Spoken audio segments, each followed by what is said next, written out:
이후에 구역장 모임을 우리 갖도록 하겠습니다. 우리 하나님의 말씀 누가복음 19장의 말씀입니다.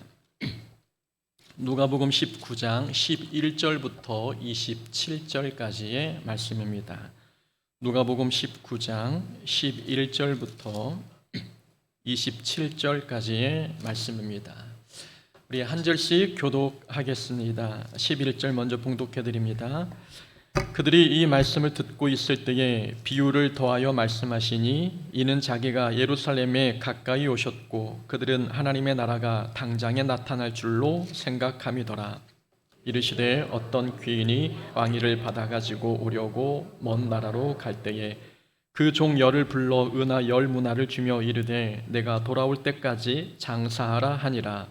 그런데 그 백성이 그를 미워하여 사자를 뒤로 보내어 이르되 우리는 이 사람이 우리의 왕됨을 원하지 아니하나이다 하였더라.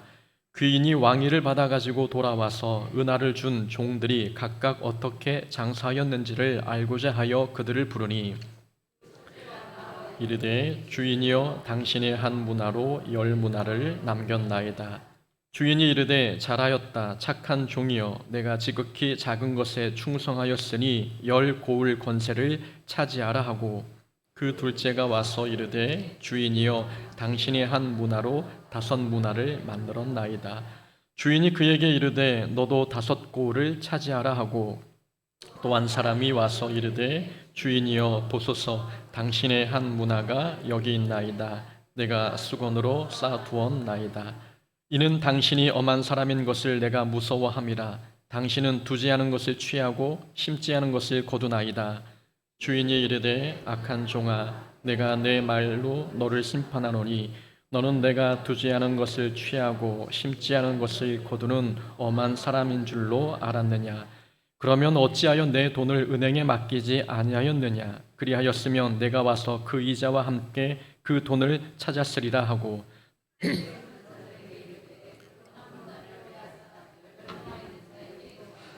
그들이 이르되 주여 그에게 이미 10문화가 있나이다. 주인이 이르되 내가 너희에게 말하노니 무릇 있는 자는 받겠고 없는 자는 그 있는 것도 빼앗기리라. 함께 있습니다. 그리고 내가 왕됨을 원하지 아니하던 저 원수들을 이리로 끌어다가 내 앞에서 죽이라 하였느니라. 아멘. 오늘 본문 말씀 누가복음 19장 11절부터 27절까지 말씀 통해서 동일한 기회 다른 결과라는 내용으로 말씀 함께 나누겠습니다. 오늘 본문은 10문화의 비유입니다. 누가복음에 나오는 10문화 비유는 마태복음 25장에 기록된 달란트 비유와 비슷한 내용입니다. 10문화 비유와 달란트 비유가 서로 내용이 비슷하다고 해서 어떤 사람들은 10문화 비유를 달란트 비유의 리메이크 버전 정도로 오해합니다. 그래서 성도들 중에는 10문화 비유보다 달란트 비유를 아는 사람이 더 많고 설교자들도 충성에 관해 설교하게 될 경우 10문화 비유보다 이왕이면 달란트 비유 본문을 선택할 때가 많습니다. 어찌 보면 중요도 면에서 10문화 비유가 달란트 비유에 비해 조금 떨어지는 인상을 받고 있지만 결코 오늘 본문은 그 중요도 면에서 결코 가볍게 여길 수 없는 본문입니다. 10문화 비유는 달란트 비유에서 언급하지 않고 있는 중요한 영적 교훈을 우리에게 가르쳐주고 있기 때문이지요. 이 두 본문 10문화 비유와 달란트 비유 이 두 본문 사이에는 비슷한 점도 유사한 점도 있지만 다른 점이 매우 많이 있습니다. 그 다른 점을 먼저 함께 살펴보면은 일단 달란트 비유는 예수님께서 예루살렘에 입성하신 후에 하신 말씀입니다. 그러나 오늘 본문 10문화 비유는 예수님께서 예루살렘에 입성하기 바로 직전에 주셨던 말씀이지요. 예수님께서는 지금 예루살렘으로 가시는 중이었습니다. 가시는 도중에 맹인을 고쳐주셨고 여리고에 들러 삭개오를 구원해 주셨습니다. 그리고 난 다음에 말씀하신 비유가 바로 오늘 본문 10문화의 비유이지요. 그러니까 10문화 비유는 예수님께서 예루살렘 성에 들어가시기 전에 주셨던 말씀입니다. 시기가 다릅니다. 또한 달란트 비유와 10문화 비유는 화폐 단위가 다릅니다. 누가는 가난한 자, 과부, 고아 이런 사회적 약자들에게 관심이 많았습니다. 그래서 누가복음에서는 특별히 여자들의 이야기가 많이 나오는데 13장에 안식일에 꼬부라진 여인을 고쳐주셨던 사건, 그리고 18장에 과부와 재판장의 비유의 말씀이 바로 그 단적인 예이지요. 그만큼 누가복음에는 다른 복음서에 없는 여인들에 관한 기사가 많이 등장합니다. 누가복음에 기록된 예수님의 족보가 마리아 가문을 중심으로 기록된 것을 보면 누가가 여자를 비롯해 사회적 약자들에게 관심이 많았음을 우리에게 알려줍니다. 그런 관점에서 보면 사회적 약자들에게는 이 달란트는 너무 큰 화폐 단위입니다. 1달란트는 6천 데나리온이지요. 장정 한 사람이 하루 품삯이 1데나리온입니다. 그러니까 1달란트는 한 사람이 6천일 동안 일을 해야 벌 수 있는 어마어마한 금액입니다. 오늘날 화폐 가치로 환산해 보면 하루 품삯을 10만 원 정도로 계산할 경우 1달란트는 6억입니다. 마태복음의 이 달란트 비유는 가난한 자들에게는 너무 현실과 동떨어진 말씀이었던 것이지요. 달란트 비유에 보면 주인이 종들에게 이렇게 칭찬합니다. 적은 일에 충성하였으니 라고 칭찬하지 않습니까? 이 말씀이 가난한 자들 마음에 감동을 주기가 매우 어려웠습니다. 한 달란트는 가난한 자들에게는 결코 적은 금액이 아니었기 때문이죠. 그런데 마태복음에서는 적은 것에 충성한 자라고 칭찬했던 것입니다. 그래서 누가복음의 누가는 이 화폐 단위를 문화로 바꾸었습니다. 1문화는 100데나리온으로서 100일 품삯에 해당이 됩니다. 달란트에 비해 문화는 이 독자들이 체감하기에 훨씬 가벼운 화폐의 단위였던 것이지요. 가난한 자들이 누가복음에서 말씀하고 있는 이 문화의 비유를 들었을 때 어떤 느낌이 들겠습니까? 우리 같은 사람도 작은 일에 충성을 다하면 하나님께서 주시는 상급을 받을 수 있겠구나. 가난한 자들도 이 말씀을 통해서 소망을 품을 수 있게 되는 것입니다. 그런 의미에서 이 문화의 비유는 좀 더 약자들에게 초점이 맞춰진 비유다라고 우리가 생각해 볼 수 있습니다. 더 중요한 차이점이 있습니다. 달란트 비유와 문화의 비유는 전달하고자 하는 본문의 핵심과 교훈 내용이 다릅니다. 마태복음의 달란트 비유에서는 능력에 따라 달란트를 차등 지급했습니다. 각 종에게 5달란트 그리고 2달란트, 1달란트를 다르게 지급했지요. 그런데 누가복음에서는 10명의 종들에게 총 10문화를 주었습니다. 곧 한 명당 한 문화씩 가지게 되었던 것이지요. 문화의 비유에서는 차등 지급이 아니라 공평한 지급을 해주고 있습니다. 마태복음에서 말하고자 하는 것은 사람마다 능력과 은사가 차이가 있지만 그런 상황에서도 충성을 다하면 하나님께서는 모두에게 동일한 상급, 동일한 칭찬을 주실 것이다 라는 교훈이 담겨 있습니다.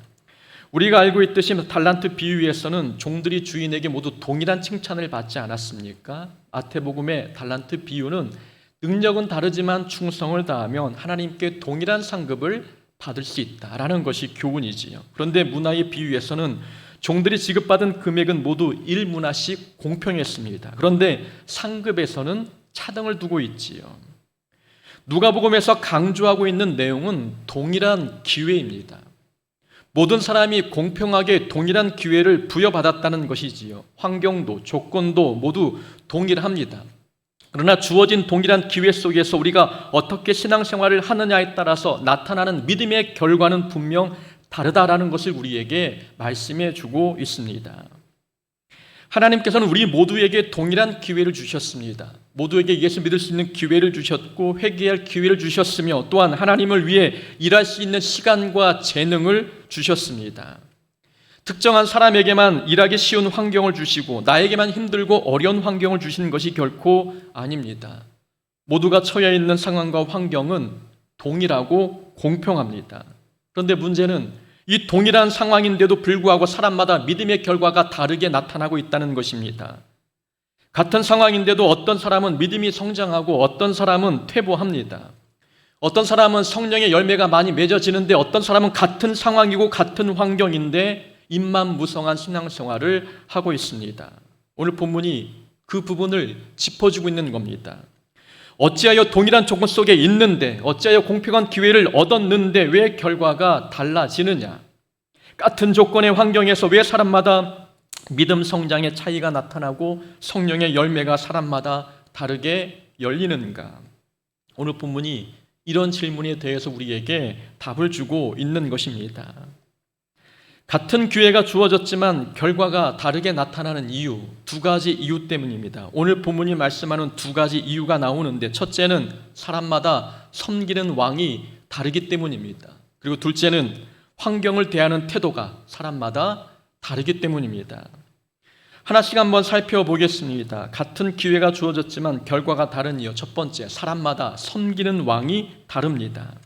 자, 오늘 본문에서 10명의 종이 나옵니다. 모두에게 한 문화씩 주인이 맡겼는데, 문화를 맡긴 사람은 12절에 보니까 어떤 귀인이라고 소개하고 있습니다. 귀인이 왕위를 받아오기 위해 먼 나라로 가야 했는데 그 전에 종들을 모아놓고 문화를 맡기면서 자기가 왕이 되어 돌아올 때까지 장사하라라고 명령했습니다. 그런데 14절에 보니까 귀인이 왕이 되는 것을 싫어하는 백성들이 있었습니다. 그래서 귀인을 미워하는 백성들이 왕을 임명하는 권력자에게 몰래 사자를 보내 귀인이 우리의 왕이 되는 것을 원하지 않는다라는 내용을 전달했습니다. 자, 이런 내용의 뒷배경에는 하나의 역사적인 사건이 있었습니다. 당시 팔레스틴 땅은 로마의 지배를 받고 있었습니다. 로마의 지배를 받고 있긴 했지만 로마 황제가 모든 지역을 다스릴 수가 없으니 각 지역마다 분봉왕을 세웠습니다.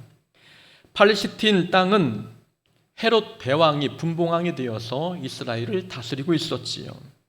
헤롯 대왕이 죽자 그의 아들 헤롯 아켈라오가 아버지의 뒤를 이어 왕이 되고자 했습니다. 그래서 아켈라오는 왕이 되기 위해 로마에 가서 로마 황제의 인준을 받아오려고 했습니다.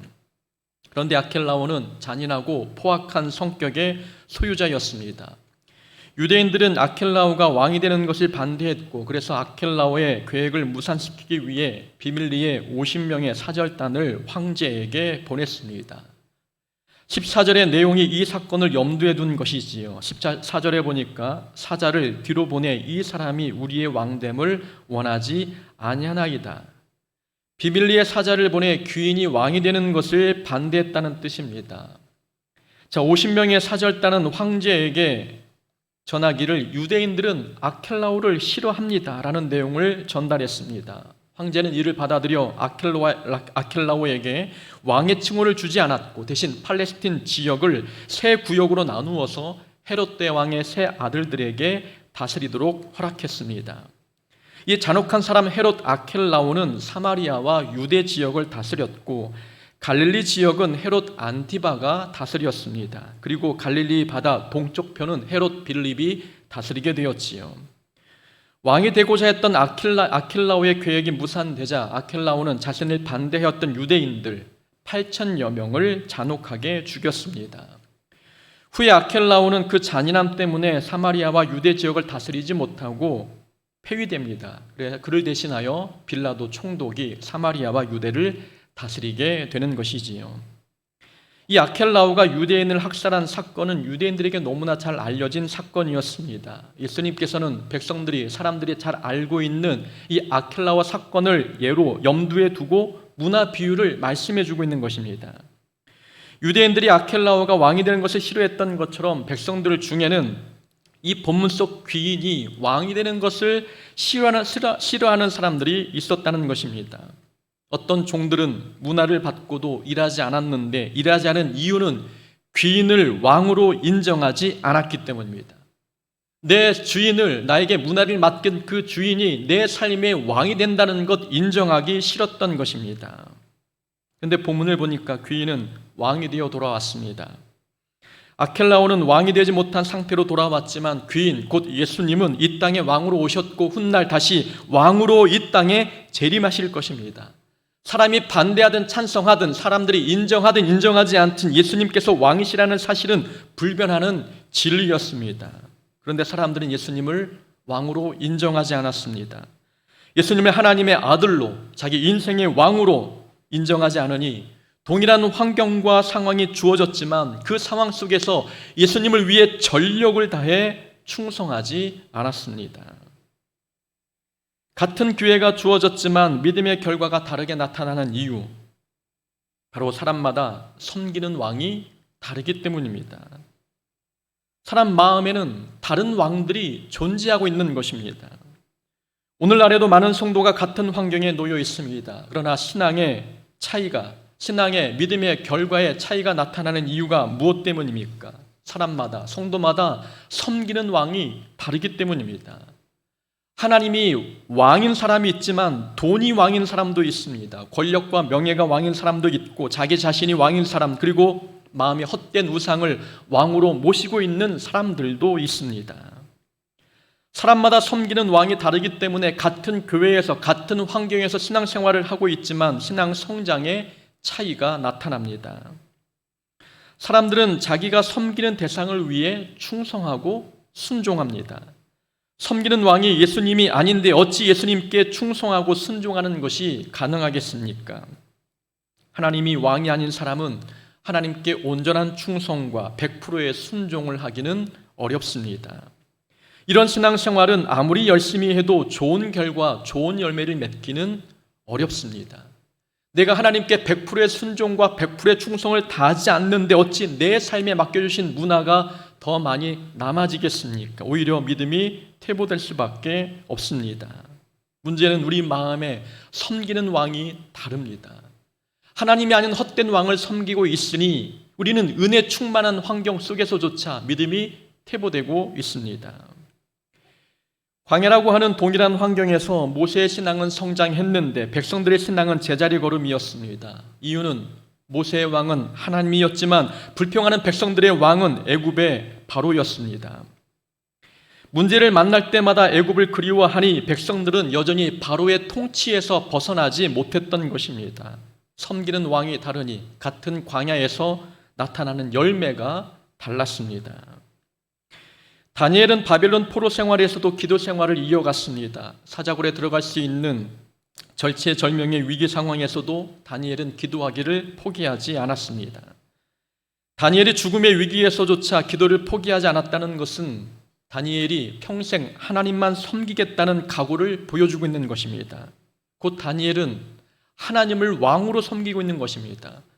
다니엘의 몸이 페르시아에 살고 있지만 다니엘을 다스리는 왕은 페르시아 왕이 아니라 전능하신 하나님 아버지이심을 다니엘은 알고 있습니다. 하나님이 내 인생의 왕이신 한 내가 어디에 있든 하나님의 법도대로 하나님의 말씀대로 살겠다라는 각오를 보여준 것입니다. 그러니 목숨이 걸려있는 상황에서도 믿음을 지켰고 거룩과 순결함을 지켰습니다. 하나님을 왕으로 섬기고 있는 다니엘의 믿음이었습니다. 이 정도의 신앙생활이 돼야 남들보다 다른 결과를 얻지 않겠습니까? 같은 신앙생활을 하지만 결과가 다른 이유는 이렇게 다니엘처럼 하나님을 왕으로 섬길 때 그런 차이들이 나타납니다. 하나님께서는 우리에게 시간과 재능 그리고 환경과 여러 여건들을 허락해 주셨습니다. 우리 모두에게 주어진 동일한 기회 드립니다. 하나님께서 우리의 왕이시라면 우리에게 주어진 시간과 재능, 환경 이 모든 것은 하나님의 것입니다. 하나님께서 원하시면 하나님께서 원하시는 목적대로 우리의 시간과 재능과 물질을 사용해야 합니다. 여기에 우리의 주장, 우리의 계획, 우리의 생각이 들어갈 수가 없습니다. 하나님께서 우리에게 주신 모든 것을 하나님의 것을 우리에게 맡기셨다면 하나님의 계산법대로 하나님의 방법대로 하나님의 목적을 위해서 사용해야 합니다. 내 것이라 주장할 수 없는 것이지요.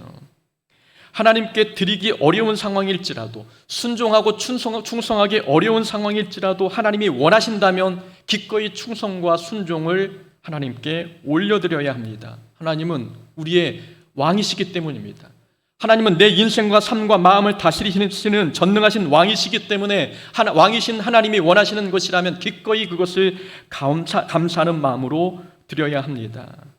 이렇게 하나님을 왕으로 모시고 하나님께 모든 충성과 순종을 보일 때에 우리 신앙생활에도 하나님께서 맡겨주신 문화가 점점점 남기 시작하는 것입니다. 우리에게 맡겨주신 모든 것에 대하여 좋은 결과를 얻기 위해서는 하나님의 내 왕이시고 인생의 주인심을 믿고 하나님이 원하시는 만큼의 순종과 충성을 보이는 자가 되어야 합니다. 자, 같은 기회가 주어졌지만 결과가 다르게 나타나는 이유 두 번째입니다. 사람마다 환경을 대하는 태도가 다르기 때문이지요. 15절에서 귀인이 돌아와서 종들을 불러 계산하고자 했습니다. 16절 보니까 첫 번째 종이 와서 말합니다. 주인이여, 당신의 한 문화로 10문화를 남겼나이다. 주인이 한 문화를 주셨는데 열심히 일해 10문화를 남겼다고 고백하고 있습니다. 첫째 종의 태도를 보면 첫째 종은 당신의 한 문화라고 이야기하고 있습니다. 처음에 받은 그 한 문화도 내 것이 아니라 주인의 것입니다 라는 고백이지 않습니까? 첫 문화, 이 한 문화도 주인의 것이니 지금 내가 가지고 있는 10문화도 내 것이 아니라 주인의 것입니다 라고 고백하고 있는 것입니다. 다르게 표현하면 주인이 주신 한 문화가 있었기에 10문화를 남길 수 있었던 것입니다 라는 고백입니다. 주님이 주신 한 문화 덕분에 이만큼의 결과를 얻었습니다 라는 믿음의 고백인 것이지요. 20절 보니까 또 다른 종이 와서 수곤에 감싼 한 문화를 주인께 드렸습니다. 주인이 처음에 맡긴 금액 그대로였던 것이지요. 이 종은 자신이 왜 일하지 않고 주인이 준 한 문화 그대로를 가지고 왔는지 21절에서 이유를 밝히고 있습니다. 당신이 엄한 사람인 것을 내가 무서워함이라. 주인이 무서워서, 주인이 두려워서 혹시 이 한 문화마저 잃어버릴까 봐 수건에 감싸두었다라는 이야기였습니다. 자신이 일하지 않은 이유는 무섭고 엄한 주인 때문이라고 이야기하고 있는 것입니다. 주인은 22절에서 이렇게 이야기했습니다. 내가 무섭고 엄한 사람인 줄 알았다면 어찌하여 내 돈을 은행에 맡기지 않았느냐? 은행에 맡겼다면 이자라도 남지 않았겠느냐라고 말씀하셨습니다. 주인이 이렇게 말씀하신 이유는 종의 주장이 논리에 맞지 않음을 지적하기 위함이었습니다. 주인이 엄한 줄 알았다면 이자라도 남겨야 맞는데 아무것도 하지 않았다는 것입니다. 주인은 종이 핑계를 대고 있음을 간파하셨습니다. 주인이 볼 때 종은 충분히 일할 수 있었는데 일부러 하지 않았습니다. 열심히 할 수 있었는데 환경을 핑계 삼고 다른 사람을 탓하면서 아무것도 하지 않았던 것입니다. 악한 종은 여러 변명으로 자신의 불충성과 불신앙을 감추었습니다. 게으른 종은 한마디로 주인 때문에 열심히 하지 못했다라는 이야기였습니다. 10문화를 남긴 사람은 주인 덕분에 좋은 결과를 얻었다고 고백했습니다. 그런데 악한 종은 주인 때문에 일하지 못했다고 변명했습니다. 환경을 대하는 태도가 다르니 같은 기회에서 서로 다른 결과가 나타났던 것입니다. 같은 기회가 주어졌는데 결과가 다르게 나타나는 이유는 사람마다 환경을 대하는 태도가 다르기 때문입니다. 어떤 사람은 환경 덕분에 성장합니다. 그러나 어떤 사람은 환경 때문에 퇴보한다고 말합니다.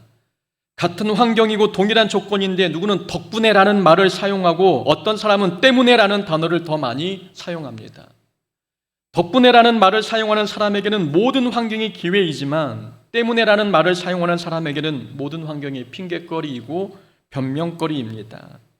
그래서 같은 조건에서도 믿음이 성장하는 사람이 있고 퇴보하는 사람이 있는 것입니다.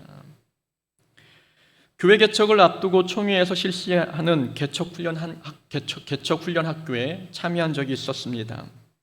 한 목사님께서 강사로 오셨는데 그때 그 목사님께서 하신 말씀이 아직까지 마음에 각인되어 있습니다. 여러분, 개척교회가 부흥이 안 돼서 힘들지요. 어떤 목사님은 교회 위치가 좋지 않아서 부흥이 안 된다고 힘들어하고 어떤 목사님은 교회 재정이 부족해서 부흥이 안 된다고 합니다. 어떤 목사님은 개척 멤버가 없어서 또 동역자가 없어서 일꾼이 없어서 부흥이 안 된다고 이야기합니다. 이에 모두 맞는 말이지요. 위치와 재정과 일꾼, 동역자 모두 교회 부흥에 반드시 있어야 할 중요한 요소입니다. 개척교회에는 그런 요소들이 없기에 부흥은 참 힘듭니다.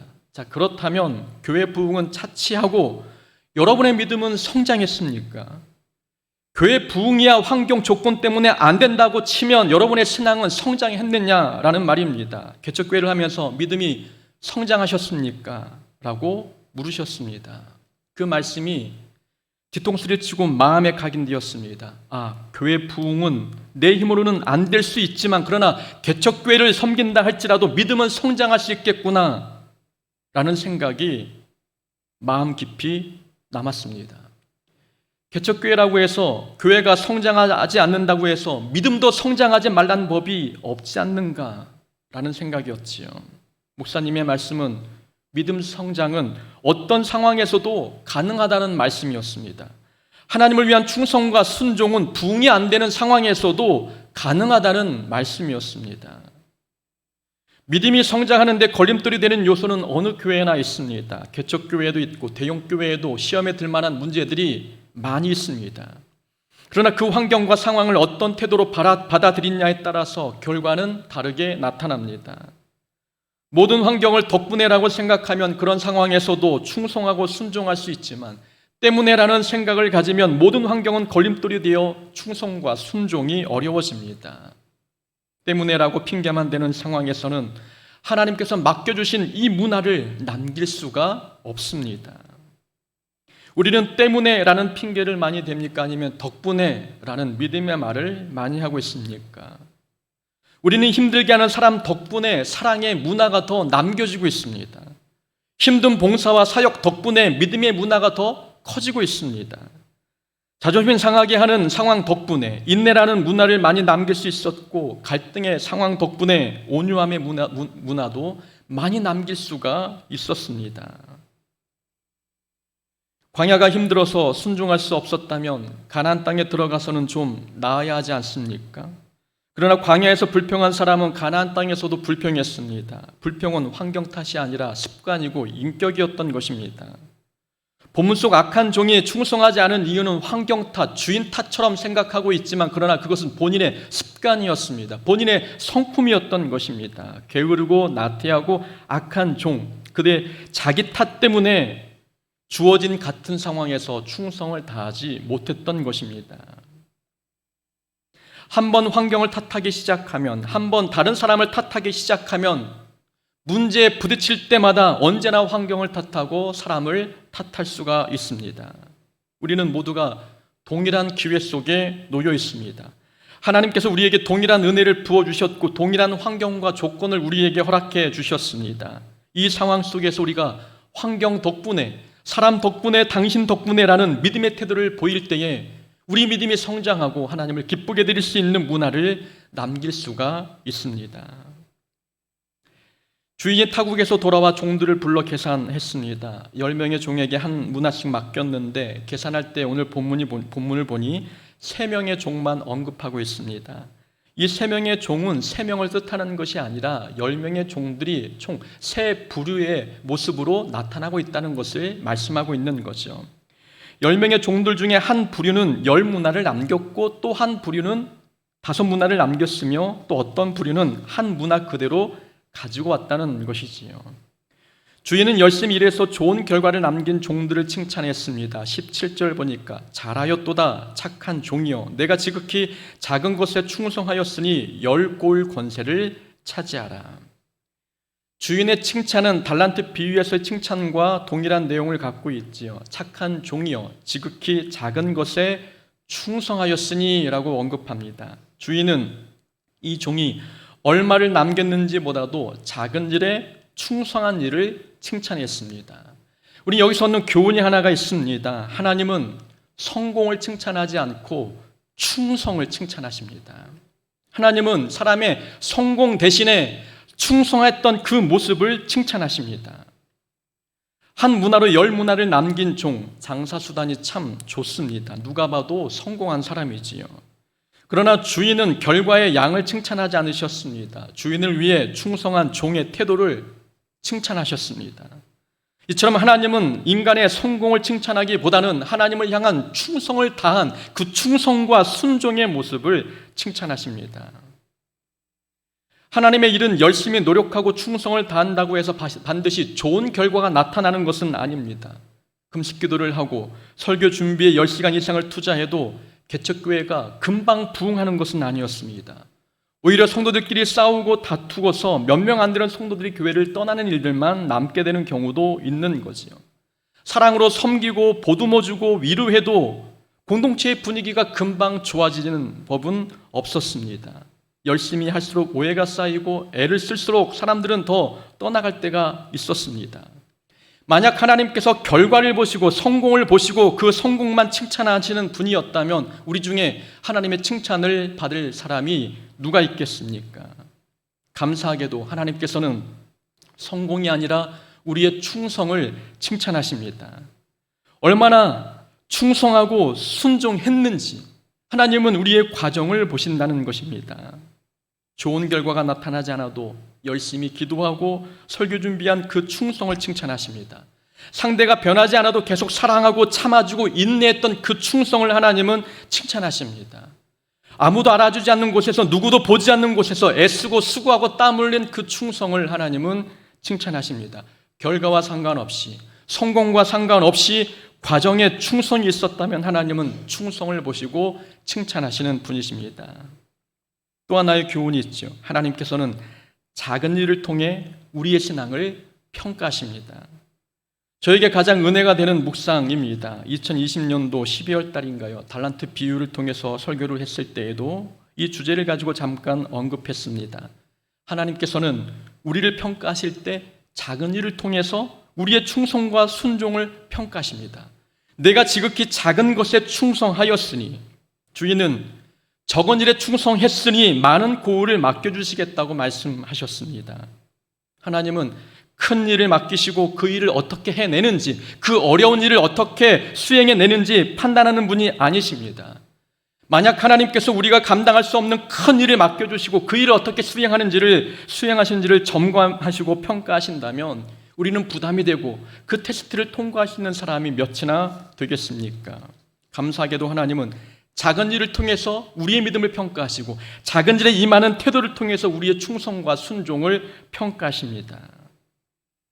바울이 처음부터 위대한 사역자가 되었던 것은 아닙니다. 바울은 안디옥 교회에서 교사부터 그 사역을 시작했지요.